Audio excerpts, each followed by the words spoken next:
وہ ایک فقیر تھا، بازار سے گزر رہا تھا تو لوگوں کو دنیا میں کھوئے ہوئے دیکھا تو دل میں رحم جاگا، تو ان کو سمجھایا کہ یہ سب کچھ دنیا ہی نہیں ہے، اس دنیا کے بعد بھی کوئی جہاں ہے، تم نے کسی کے حضور پیش ہونا ہے اور اپنے اعمال کی جواب دہی تمہارے کندھوں پہ ہے، تو آؤ اپنی آخرت کو یاد کرو اور اپنے رب سے تعلق جوڑ لو۔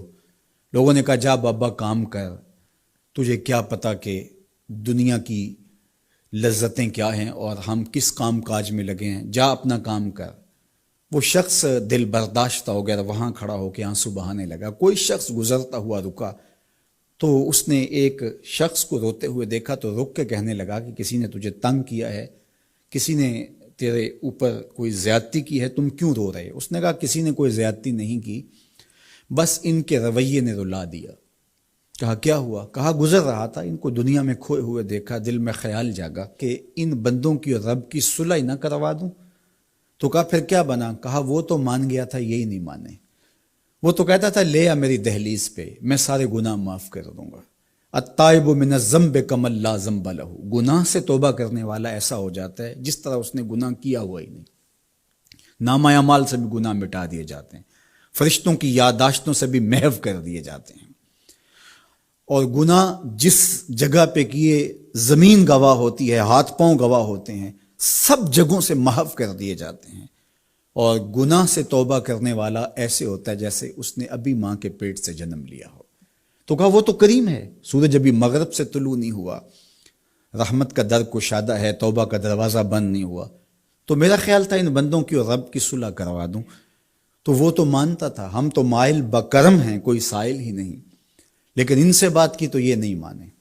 خیر وقت گزر گیا، وہی شخص ایک دن کے بعد قبرستان کے قریب سے گزرا تو وہی فرد وہاں روتا ہوا پایا گیا۔ تو اس نے پھر اپنی گاڑی، اپنی سواری روکی اور کہا بابا عجیب شخص ہے، بازاروں میں بھی روتا ہے، قبرستانوں میں بھی روتا ہے، آج کیا مسئلہ تجھے ہوا؟ کہا مسئلہ وہی میرا کل پرسوں والا ہے۔ کہا کیا ماجرا ہوا؟ کہا بازار میں گیا تھا اور میرا خیال تھا کہ بندوں اور رب کی صلح کروا دوں، وہ تو مان گیا لیکن یہ نہیں مانے، مایوس ہو کے آج قبرستان والوں کے پاس آ گیا اور یہاں میرا خیال یہ ہوا ان کی اور اس کی صلح کروا دوں۔ تو بڑی دلچسپی سے پوچھا کہ آج کیا بنا؟ کہا آج یہ مان گئے ہیں، وہ نہیں مانتا۔ تو قبل اس سے کہ ہم مانیں، یا لیتنی قدمت لحیاتی، ہائے میں نے یہ زندگی آخرت کے لیے آگے بھیج دی ہوتی، لیکن وقت بیت چکا ہو۔ تو آج وقت ہے، وقت پر کافی ہے قطرہ بھی آب خوش ہنگام کا، جل گیا جب کھیت برسا می تو پھر کس کام کا۔ میں نے تو کتب میں پڑھا ہے کل قیامت کے دن نیکوکار بھی پچھتائیں گے، بدکار بھی پچھتائیں گے۔ بدکاروں کا پچھتانا تو سمجھ میں آتا ہے، نیکوکار کیوں پچھتائیں گے؟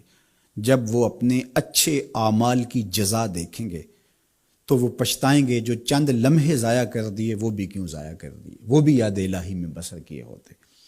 اور جنہوں نے اپنی زندگی گناہوں میں گزار دی، خواہشات نفس میں گزار دی، آرزوؤں اور تمناؤں میں بسر کر دی، دو دنی چار کے چکر میں پڑے رہے، دولت کے انبار لگ گئے، پھر بھی نفس رجا نہیں ہے، اندر کی خواہشات تشنا کی تشنا ہی رہیں، پھر بھی سیرابی نہیں ہوئی، کوزائے چشم حریصاں پر نشد، تا صدف کانے نشد پر در نشد۔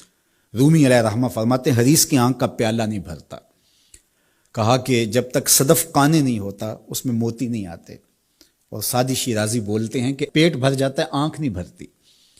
تو ساری زندگی حال من مزید کے نعرے لگاتے رہے، جتنا بھی میسر ہوا پھر آگے بڑھتے رہے، آگے بڑھتے رہے، کسی جگہ پہ بھی فل سٹاپ نہ آیا، اور زندگی یوں گزرتی رہی، بسر ہوتی رہی، اور اپنی زندگی برباد کر دی، حتی زرتم المقابر، یہاں تک کہ قبروں میں جا پہنچے۔